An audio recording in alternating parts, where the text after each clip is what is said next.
नमस्कार साथियों, मैं हूं रोहिणी पटेल और आज हम पढ़ रहे हैं प्रश्नावली 1.2 के कुछ खास उदाहरण। ठीक है, आई होप जैसे कि आप जानते हैं एग्जाम में उदाहरण तो पूछे ही जाते हैं और इस प्रश्नावली के उदाहरण कुछ खास हैं। ठीक है, तो वो हम आपको आज बताते हैं। पहला प्रश्न हमारा क्या है, √2 एक अपरिमेय संख्या है। ठीक है, तो चलिए गाइस इसको करते हैं अपन। √2 एक कैसी है, अपरिमेय संख्या है, तो हमें मानना पड़ेगा कि √2 एक परिमेय संख्या है। ठीक है, तो हम ऐसे मान लेंगे इसे, माना कि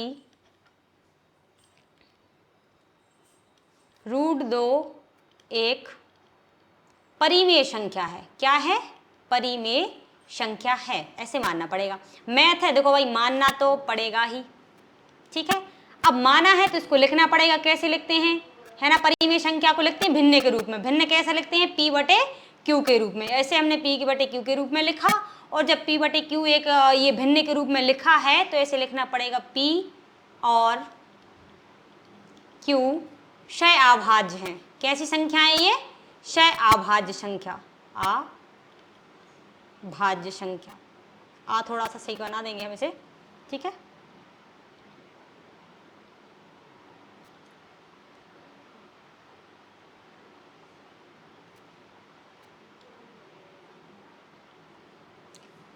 क्षय अभाज्य संख्या है।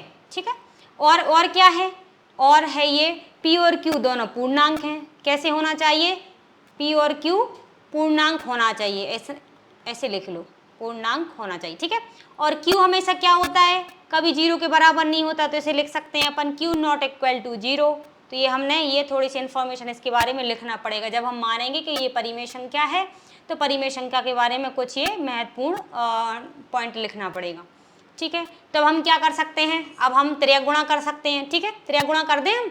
यहाँ पर हमने त्रियक गुणा किया, त्रियक गुणा करेंगे तो कैसे करेंगे, इसके बटे में कुछ नहीं है तो 1 है, इसका गुणा यहाँ P में करेंगे। ठीक है, √2 में Q का गुणा करेंगे। इस प्रकार से हम त्रियक गुणा करते हैं। सभी को आता होगा गुणा, नहीं आता हो तो यहाँ पर देख लीजिए कैसे करते हैं त्रियक गुणा। ठीक है गाइस, चलिए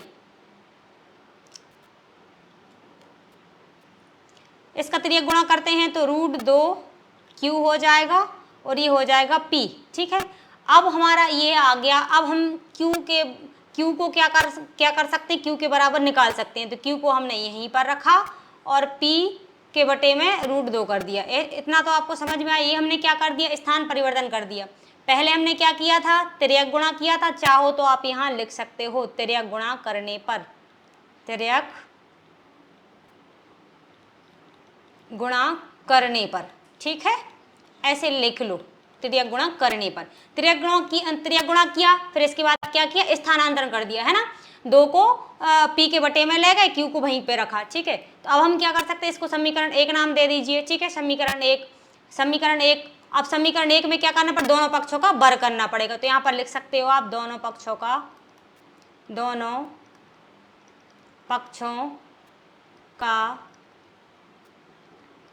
वर्ग करने पर ऐसे लिख लो। ठीक है, दोनों पक्षों का वर्ग करेंगे तो इसका वर्ग हो जाएगा, इसका भी वर्ग हो जाएगा, नीचे इसका भी वर्ग हो जाएगा। तो आप लिख सकते हो Q का वर्ग बराबर P/√2 का वर्ग।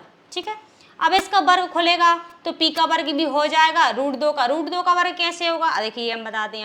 यहाँ पर √2 गुणित √2, वर्ग का मतलब क्या है, 2 बार गुणा करने पर। ठीक है, 2 बार गुणा कैसे करेंगे, तो ऐसे लिखा √2 अगर √2 से 2 का गुणा करेंगे तो ऐसे आ जाएगा। सिंपल तरीके से समझ लीजिए आप, रूट में ये 2 संख्याएं हैं तो हम लिख देंगे 2 गुणित 2। ठीक है, तो जब हमारे ये जोड़े बन जाएंगे तो जोड़े से एक बाहर आ जाएगा। क्या आ जाएगा हमारा, 1 2 बाहर आ जाएगा, तो ये बचेगा सिर्फ 2। ठीक है, तो यहाँ पर लिखेंगे Q² बराबर P²/2। ये हमारी एक और समीकरण बन गया। ठीक है, समीकरण एक और बन गया। इसको समीकरण नाम आप 2 दे सकते हो, चाहो तो आप 2 दे दीजिए, और नहीं देना तो कोई बात नहीं, समीकरण 2 दे दोगे, नाम देने में क्या जा रहा है अपना, है ना। तो समीकरण, अब देखिए गाइस, समीकरण 2 से यह स्पष्ट हो गया है कि P² किससे डिवाइड हो रहा है, 2 से डिवाइड हो रहा है ना। P² जब 2 से डिवाइड हो रहा है तो ये सिंपल अगर P होता तो वो भी 2 से विभाजित होता। तो हम लिख सकते हैं यहाँ पर, कैसे लिख सकते हैं, ऐसे लिख सकते हैं समीकरण 2 से स्पष्ट है कि P स्क्वायर 2 से विभाजित है, P स्क्वायर 2 से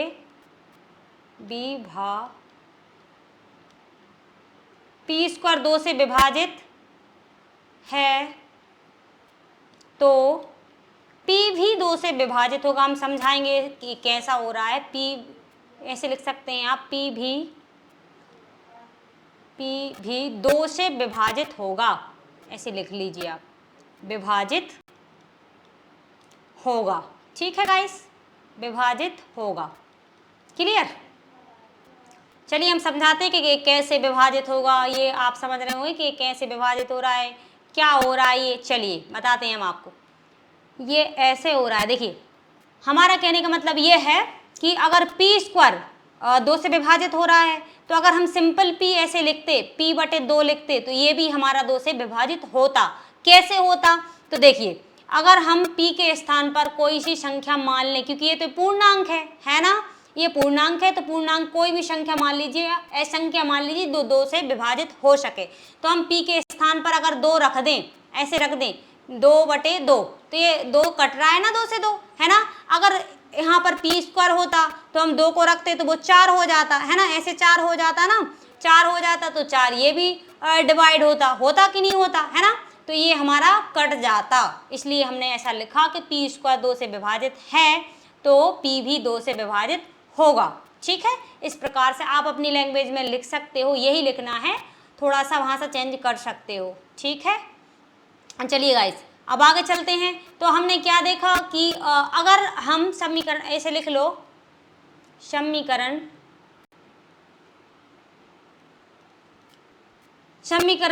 2 से P के स्थान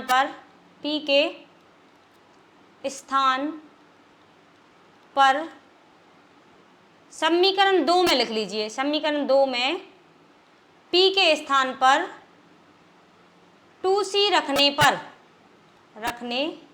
पर इस प्रकार से लिख लेना, 2C रखने पर। अब देखिए, अगर हम P के स्थान पर 2C रखेंगे तो क्या हो जाएगा, यहाँ पर 2 का स्क्वायर हो जाएगा तो 4 हो जाएगा, है ना, C का स्क्वायर होगा तो C स्क्वायर हो जाएगा। ठीक है, अगर 4 हो जाएगा तो हमारा 2 से कट जाएगा। मतलब हमें यही बताना है कि अगर P स्क्वायर 2 से विभाजित है तो P भी 2 से विभाजित होगा। कहने का मतलब ये है कि अगर 4 2 से डिवाइड हो रहा है तो 2 भी तो 2 से डिवाइड होगा ना। चलिए गाइस, इसको अपन प्रूव करते हैं कैसे होगा। Q स्क्वायर बराबर, ठीक है, P के स्थान पे क्या रखना है, 2C रखना है। ठीक है, तो 2C अगर हम रखेंगे तो 2C का स्क्वायर कर देंगे, क्योंकि P का स्क्वायर है, तो 2C का स्क्वायर रखा बटे 2 रखा। ठीक है, अब ये क्या हो जाएगा, 4 हो जाएगा, 4C स्क्वायर बटे 2। ठीक है, अब ये 2 से 4 ये कट जाएगा तो हमारा क्या बचेगा, हमारा बचेगा 2C स्क्वायर बचेगा। ठीक है गाइस, अगर 2C स्क्वायर बचा तो हम क्या करेंगे, हमें इस प्रकार से फिर समीकरण बनाना पड़ेगा। जैसे समीकरण 2 बनाया, इस प्रकार से हमें एक और समीकरण बनाना पड़ेगा। तो हम इसका ऐसे कर सकते हैं कि C को तो हमने वैसे के वैसे लिख रखा। कैसे लिख रखा, देखिए गाइस, चलिए हम बता दें। ये हमारा यहाँ पर क्या था, Q स्क्वायर था, है ना, तो Q स्क्वायर बराबर हमारा क्या होगा, 2C स्क्वायर। अगर हम C को वहीं लिखा रहने दो, कुछ नहीं किया मैंने, बस वैसे के वैसे लिखा रहा, और 2 को क्या कर दिया हमने, Q के स्क्वायर के बटे में भिजा दिया। ठीक है, तो इसका भाग लग जाएगा तो Q स्क्वायर बटे 2 हो जाएगा। समझ आया, ये हमने कैसे किया, C को हमने वैसे के वैसे रखा और 2 को इसके बटे में भिजा दिया, है ना, थोड़ा सा स्थान परिवर्तन कर दिया। अगर C को आप इस साइड लिखोगे, इस साइड लिखोगे तो कोई फर्क नहीं पड़ेगा। ठीक है, बराबर में है वो तो, है ना। तो इसे समीकरण हम अगला नाम दे देंगे, समीकरण इसे 3 नाम दे दीजिए। ठीक है, 3 नाम देंगे तो क्या, अब हमें फिर लिखना पड़ेगा कि समीकरण 3 से स्पष्ट है कि Q स्क्वायर 2 से विभाजित है तो Q भी 2 से विभाजित होगा। बस यही की लाइन हमें लिखना है, बस P के स्थान पर Q लिखना है। चलिए गाइस, ऐसे लिख लीजिए आप, समीकरण 3 से स्पष्ट है कि क्यू स्क्वायर 2 से विभाजित है तो क्यू भी 2 से विभाजित होगा, 2 से विभाजित होगा। इस प्रकार से हमने ये लिखा। चलिए गाइस, अब देखिए, अब हमने क्या माना था, हमने ये माना था कि √2 एक कैसी संख्या है, परिमेय संख्या माना था। तो देखिए, अगर जब परिमेय संख्या हमने मान लिया और वो 2 से विभाजित हो रहा है तो वो क्या हो जाएगी, अपरिमेय संख्या है ना, तो हमारा ये मानना गलत हो गया ना। चलिए गाइस, तो हम यहाँ पर लिख सकते हैं समीकरण, फिर से लिख लीजिए पुनः समीकरण, यहाँ पर अर्थात लिख लीजिए, थोड़ा सा अलग लगेगा। चलिए, अर्थात समीकरण 2/3 से स्पष्ट हो रहा है, समीकरण 2 और 3 से स्पष्ट हो रहा है कि P और Q 2 से विभाजित हैं, विभाजित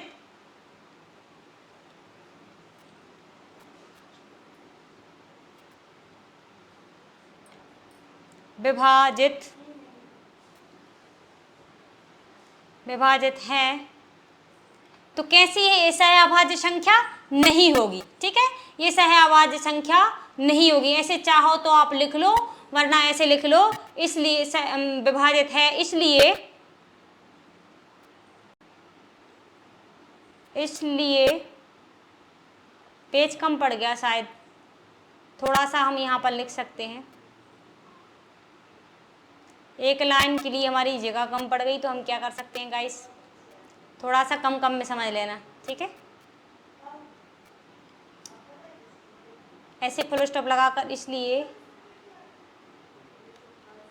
हमारा मानना गलत साबित हुआ, इसलिए हमारा मानना गलत साबित हुआ है। अर्थात √2 एक परिमेय संख्या, अपरिमेय संख्या है। √2 एक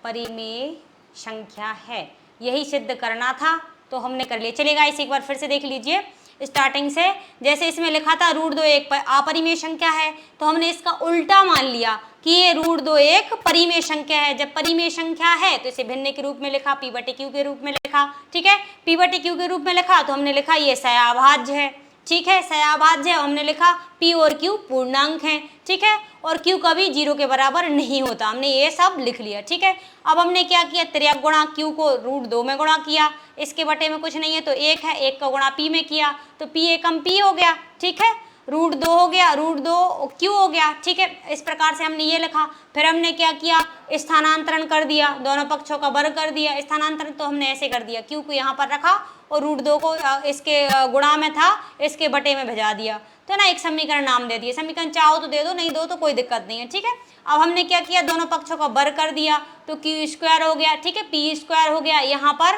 √2 का अगर स्क्वायर करेंगे तो 2 ही बचेगा। इस प्रकार से हमारी समीकरण ये 2 हो गया। ठीक है, अब समीकरण 2 से स्पष्ट हो गया है कि P² 2 से डिवाइड है ना, ये दिख रहा है ना, P² 2 से डिवाइड है। तो अगर सिंगल P भी होता तो वो भी 2 से डिवाइड होता। हमने यहाँ पर लिखकर बताया था कि अगर ये P² 2 से डिवाइड है तो P भी 2 से डिवाइड होगा। इस प्रकार से हमने ये लिखा।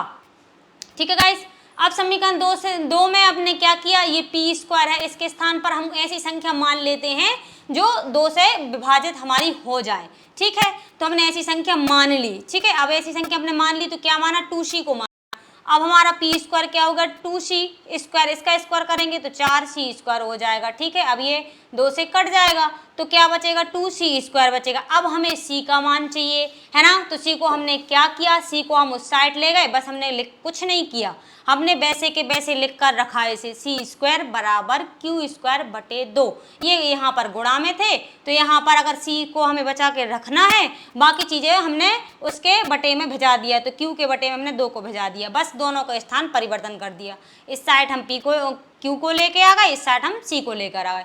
अब समीकरण 3 से स्पष्ट हो गया है कि क्यू स्क्वायर 2 से विभाजित है तो क्यू भी 2 से विभाजित होगा, जैसे कि हमने ऊपर लिखा है अभी। ठीक है, अर्थात समीकरण 2 और 3 से स्पष्ट हो रहा है कि क्यू और पी मतलब पी और क्यू दोनों 2 से विभाजित हैं, तो इसलिए हमारा मानना गलत साबित हो गया। हमने क्या माना था कि ये कैसी है, परिमेय संख्या है। जब दोनों 2 से डिवाइड हो रहे हैं, विभाजित हो रहे हैं, कट रहे हैं, तो वो कैसी संख्या होगी, अपरिमेय संख्या होगी। ठीक है, इस प्रकार से हमारी ये अपरिमेय संख्या हो। पहला सवाल खत्म हुआ, चलिए दूसरे सवाल पे चलते हैं, इसको समझते हैं।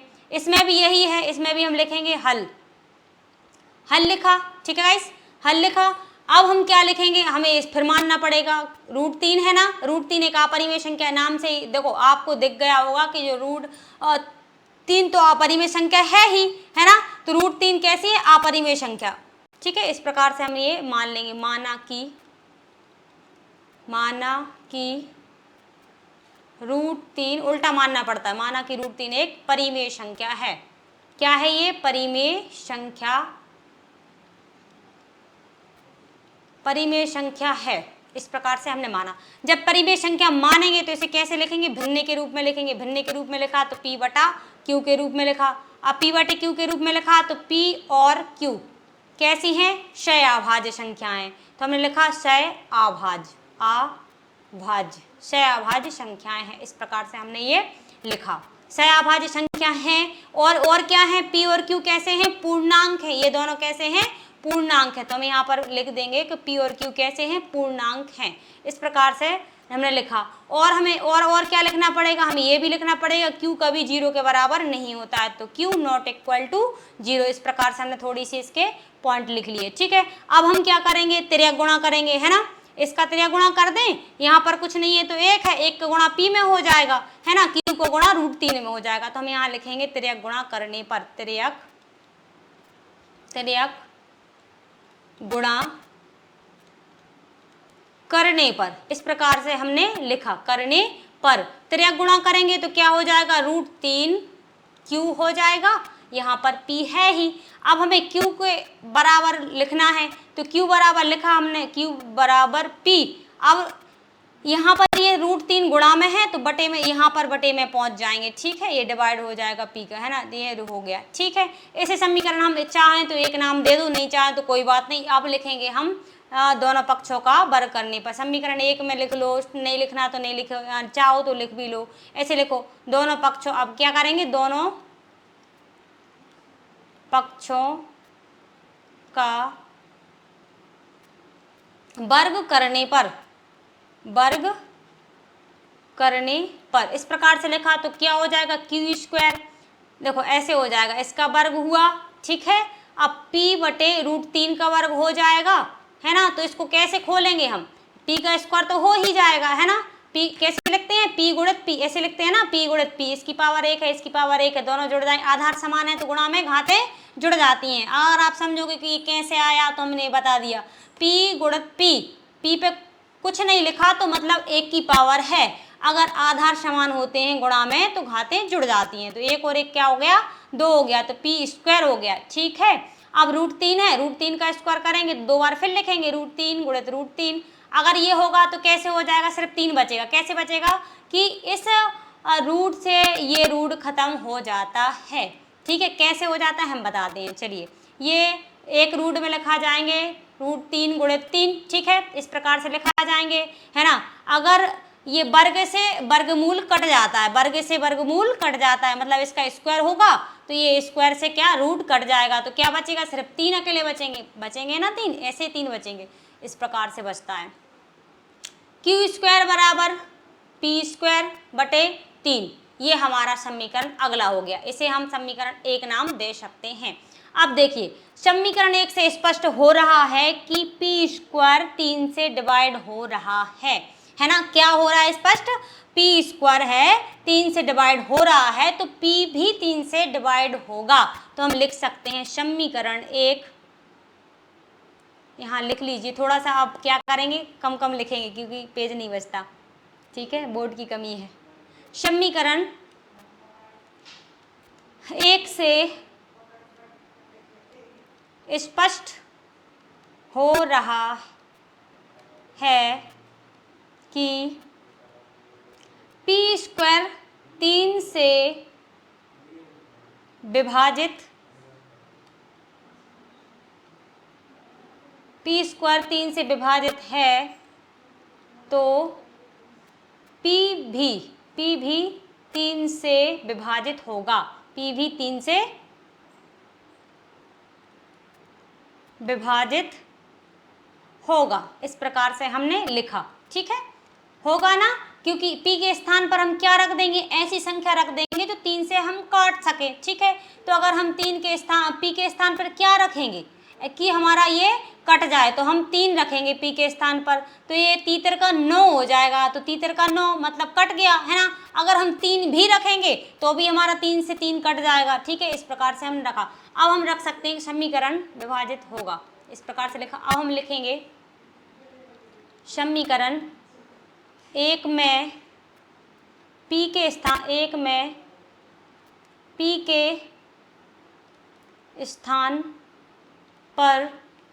के स्थान पर क्या रखने पर रख दें हम, है ना, क्या रख दें, 3c रख दें। 3c रख दिया तो कैसे, 3c रखने पर, इस प्रकार से लिख सकते हैं, रखने पर, ठीक है। कैसे रखेंगे, p बराबर 3c, इस प्रकार से हमने ये रखा। ये समीकरण में रख दो उठाकर, ठीक है। समीकरण ये q स्क्वायर था, q स्क्वायर बराबर लिखा, है ना। p के स्थान पर क्या डायरेक्ट लिख दें हम, है ना। तो जैसे कि इसमें लिखा है p स्क्वायर, है ना, ये p स्क्वायर है तो p के स्थान पर क्या हो जाएगा, यहाँ पर ये 2 है, ठीक है। ये क्या हो जाएगा, तीतर का 9 c स्क्वायर बटे 3। अब 3 से ये 9 खत्म हो जाएगा तो कितना बचेगा, 3 बचेगा ना, है ना। तो q स्क्वायर बराबर 3c स्क्वायर। अब हमें क्या करना है, c का मान चाहिए हमें, तो c को यहीं पर रखो और 3 को डिवाइड में कर दो। और आप चाहो तो c को इस साइड लिख सकते हो, ऐसे लिख सकते हो, c स्क्वायर बराबर q स्क्वायर। ये तो समझ में आया ना। अब यहाँ पर जो 3 था, ये 3 था, इसके बटे में हमने भेजा दिया 3 को यहाँ पर, तो समीकरण से अगला नाम दे दीजिए। अब ये समीकरण आपको ऐसे लग रहा है ना, दोनों सिमिलर लग रहा है ना। यहाँ q स्क्वायर बराबर p स्क्वायर बटे 3, यहाँ पर c स्क्वायर बराबर, है ना, q स्क्वायर बटे 3, है ना। तो मतलब यहाँ पर देखो आप, यहाँ पर p स्क्वायर 3 से विभाजित है, यहाँ भी q स्क्वायर 3 से विभाजित है ना। तो आप ये वाली लाइन फिर से लिख सकते हैं, ये वाली लाइन, ठीक है। इस प्रकार से आप लिखिए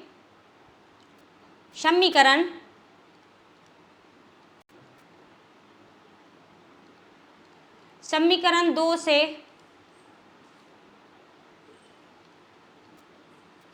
स्पष्ट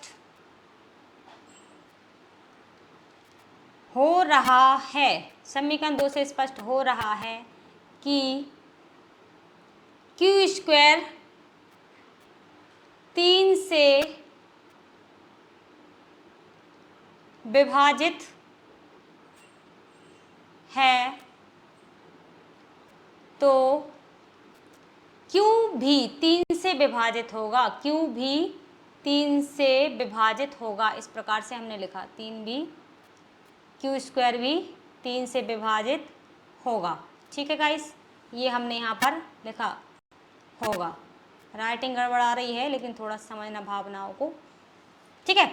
तो ये हो गया स्पष्ट। चलिए अब हम क्या कर सकते हैं, समीकरण देखिए, समीकरण 1 देखिए और समीकरण 2 देखिए, है ना। दोनों में आपको दिख रहा होगा ये p स्क्वायर भी 3 से विभाजित है, q स्क्वायर भी, मतलब ये दोनों संख्याएं हैं 3 से विभाजित हैं। अब जब दोनों संख्याएं 3 से विभाजित होंगी तो ये हमने माना है वो गलत हो जाएगा ना, क्योंकि ये सहअभाज्य संख्या कैसे हो सकती है। तो हम यहाँ पर लिखेंगे, चलिए आप लिखिए फिर समझ आएगा आपको, ठीक है गाइस। तो लिखिए समीकरण 1/2 से स्पष्ट हो रहा है P और Q 3 से विभाजित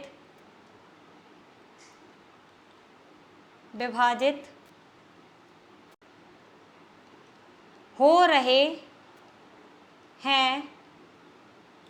हैं, इसलिए हमारा मानना गलत साबित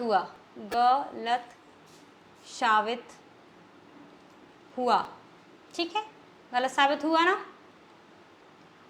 अर्थात यहां पर लिख लीजिए, अर्थात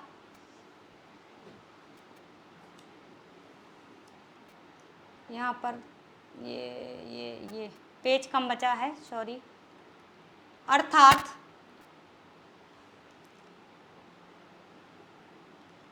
√3 एक अपरिमेय संख्या है, ऐसे लिख लीजिए। ठीक है, थोड़ा सा समझना यहाँ पर भावनाओं को। चलिए गाइस, एक अपरिमेय संख्या है, अपरिमेय, क्योंकि पेज खत्म हो गया है इसलिए हमने यहाँ लिख दिया है संख्या है। इस प्रकार से हमारा ये सवाल सिद्ध होता है। समझ में आया गाइस? जैसे पिछला सवाल था वैसे ही हमारा ये सवाल था। ठीक है गाइस, आगे बढ़ते हैं, अगला सवाल देखते हैं। अगला सवाल है, चलिए अगले सवाल पे आ जाइए।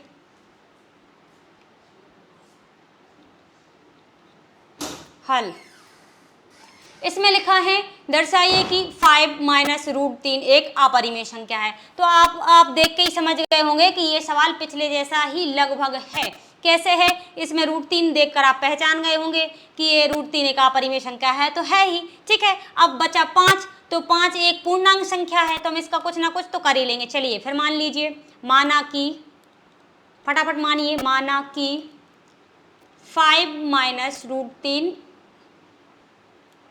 एक परिमेय संख्या है, परिमेय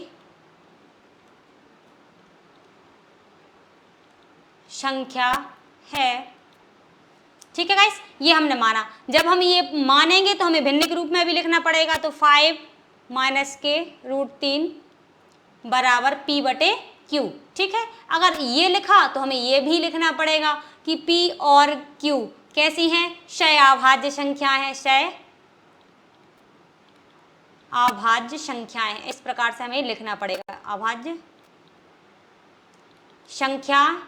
संख्या है।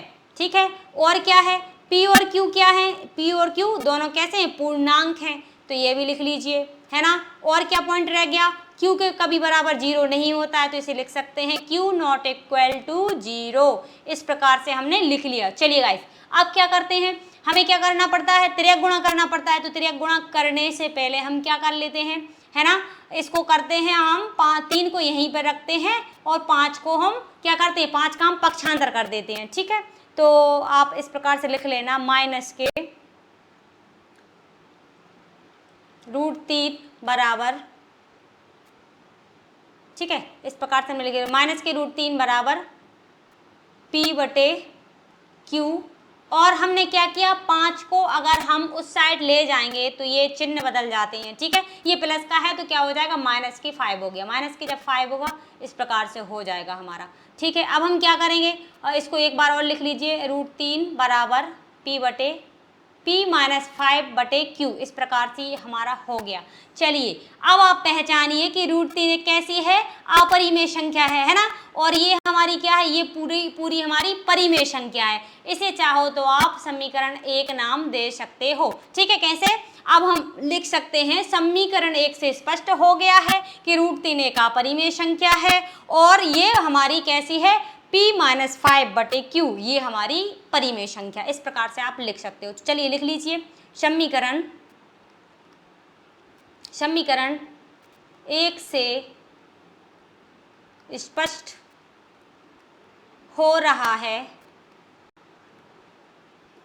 √3 एक कैसी है, एक अपरिमेय संख्या है, अपरिमेय संख्या है। हमने लिखा ना। चलिए और क्या लिख सकते हैं, और ये जो भिन्न है हमारी P-5/Q, ये कैसी है, एक परिमेय संख्या है, इस प्रकार से हमने लिखा। ठीक है, स्पष्ट कर दिया ना, परिमेय संख्या है। चलिए गाइस, अगर हमने ये लिख लिया है कि √3 एक अपरिमेय संख्या है, p-5/q ये हमारी परिमेय संख्या है, तो हम इस प्रकार से ये लिख सकते हैं। इसके स्थान पर क्या लिख सकते हैं, अपरिमेय संख्या। क्या लिख सकते हैं, अपरिमेय संख्या। इस प्रकार से हमने लिखा। ठीक है, बराबर लगाया, बराबर लगाया। और ये क्या आती है हमारी परिमेय संख्या, ये लिखा हमने p-5/q एक अपरिमेय संख्या है, सॉरी क्या है ये, परिमेय संख्या। तो इस प्रकार से हमने लिखा ये परिमेय संख्या है, तो हमने ये परिमेय संख्या लिखा।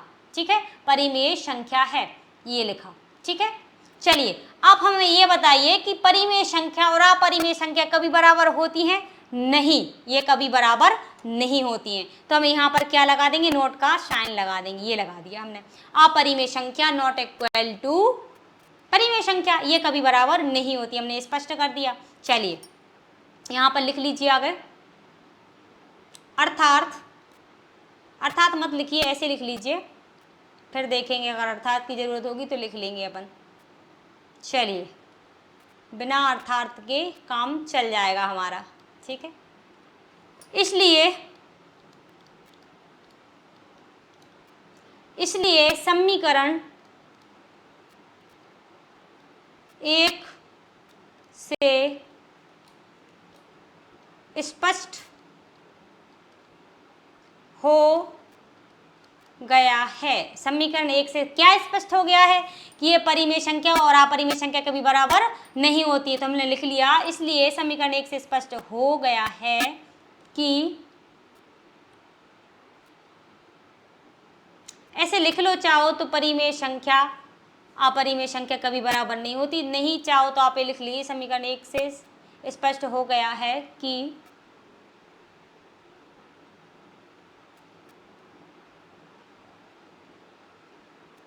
फाइव माइनस √3 एक अपरिमेय संख्या है, अपरिमेय संख्या है।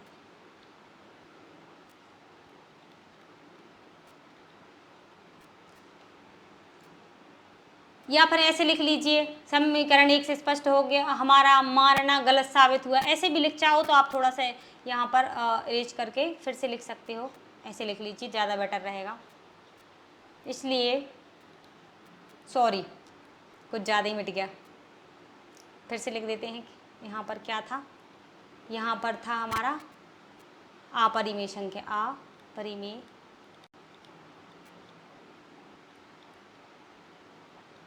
संख्या, ये मिट गया था। ठीक है, इसलिए समीकरण 1 से क्या क्या लिखना है, समीकरण 1 से स्पष्ट, समीकरण 1 में हमारा मानना गलत साबित हुआ। या फिर ऐसे लिख सकते हो, ये भी मिटा दीजिए, ये भी मिटा दीजिए क्योंकि बन नहीं रहा हमारा ये। ठीक है, अब बनेगा। चलिए, इसलिए हमारा यह मानना गलत साबित हुआ है कि 5 माइनस √3 एक परिमेय संख्या है। यही माना था ना हमने, परिमेय संख्या है। अर्थात, अब लिखिए, अर्थात 5 माइनस √3 एक अपरिमेय संख्या है, अपरिमेय संख्या है। हमारा मानना गलत साबित हो गया कि नहीं हुआ? ठीक है, इति सिद्धम, हमारा ये मानना गलत साबित हुआ कि हमने ये माना था कि हमारी ये परिमेय संख्या है, अगर देखिए कैसे, जैसे हमने पिछला सवाल पूरा करके बताया है, इसको आप चाहो तो वैसे भी कर सकते हो। ऐसे क्या कैसे करोगे, अगर आपको ये सब नहीं लिखना है थ्योरी, तो आप चाहो तो दोनों पक्षों का वर्ग करिए। दोनों पक्षों का वर्ग करोगे, स्थानांतरण करोगे, जैसे हमने पिछले सवाल में माना है p के स्थान पर कुछ रखना पड़ेगा, ठीक है। फिर ऐसी संख्या रखो जो हमारी कट सके, ठीक है। इस प्रकार से आपको उसी सवाल जैसा कर सकते हो, नहीं तो चाहे आप ऐसे कर सकते हो, आपका ये सवाल सही माना जाएगा। चलेगा, इस अगले सवाल पे चलिए। अगला सवाल भी बिल्कुल पहले सवालों जैसा ही है, इसको भी कर लीजिए। चलिए, हल डाला हमने, यहाँ पर भी मानना पड़ेगा हमें, ठीक है। माना कि √3√2, ये माना कि 3√2 एक परिमेय संख्या है, एक परिमेय संख्या है। चलिए गाइस, अगर हमें माना है तो भिन्न के रूप में भी लिखना पड़ेगा। 3√2 ये लिखा हमने, p/q लिखा। अब जब p/q लिखेंगे तो हमको क्या लिखना पड़ेगा, p और q कैसी है संख्याएं हैं, p और q क्षय अभाज्य संख्या है, क्षय अभाज्य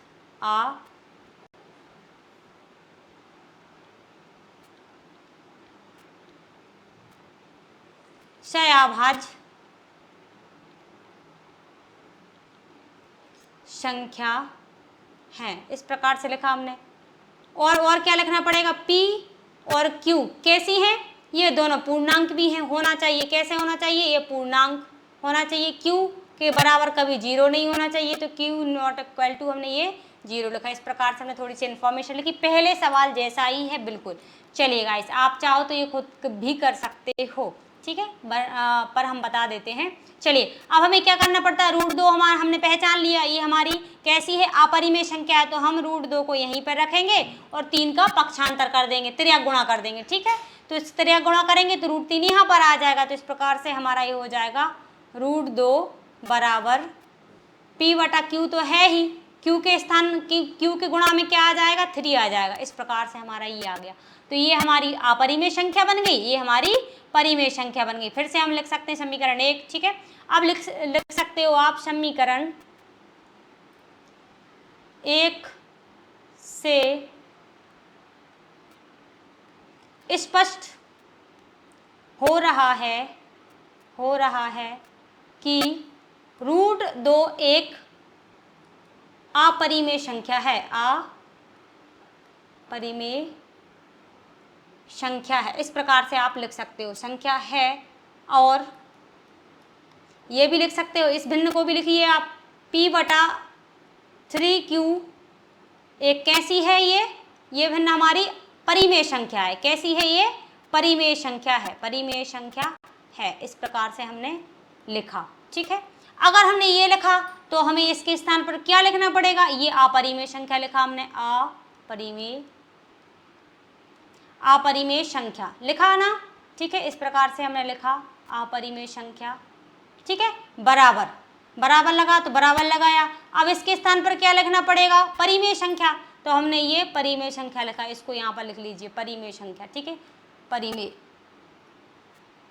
परिमेय संख्या। इस प्रकार से हमने ये लिखा, ठीक है। अब आपको पता है कि परिमेय संख्या और अपरिमेय संख्या कभी बराबर नहीं होती हैं, तो हमें यहाँ पर क्या लगाना पड़ेगा, नोट का साइन लगा दिया, नोट का साइन लगा दिया। इस प्रकार से हो जाएगा, मतलब अपरिमेय संख्या कभी बराबर नहीं होती हैं, तो अपरिमेय संख्या नॉट इक्वल टू परिमेय संख्या।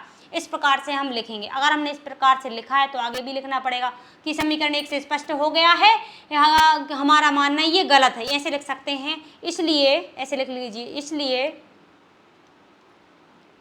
हमारा यह मानना गलत साबित हुआ। कैसा हुआ, गलत साबित हुआ ना, गलत साबित हुआ, अर्थात गलत साबित हुआ कि 3√2 एक परिमेय संख्या है। परिमेय संख्या ही माना था ना हमने, इसका उल्टा माना था, तो ये हमारा गलत साबित हो गया। ठीक है गाइस, तो हम लिख सकते हैं ये हमारा मानना गलत साबित हुआ। क्या मानना? परिमेय संख्या 3√2 एक परिमेय संख्या है। इस प्रकार से हमने ये लिखा, संख्या है। ठीक है, अर्थात यहाँ पर लिखिए अर्थात 3√2 एक परिमेय संख्या। एक्चुअल में ये क्या है? अपरिमेय संख्या है। इस प्रकार से हमने ये लिखा। ठीक है गाइस, आई होप आप सभी को हमारी ये फुल एग्जाम्पल समझ में आए होंगे। ठीक है गाइस, चलिए अगर आपको हमारी ये वीडियो पसंद आई हो तो प्लीज़ लाइक करिएगा, सब्सक्राइब करिएगा और कमेंट सेक्शन में हमें लिखकर ज़रूर बताइएगा हमारी ये वीडियो आपको कैसा लगा। अगर हमारे वीडियो आपको अच्छे लगते हो तो अच्छे अच्छे कमेंट ज़रूर करिएगा। हम आपके कमेंट के लिए उत्साहित हैं। ठीक है गाइस, मिलते हैं अगले वीडियो में। टेक केयर, जय हिंद साथियों।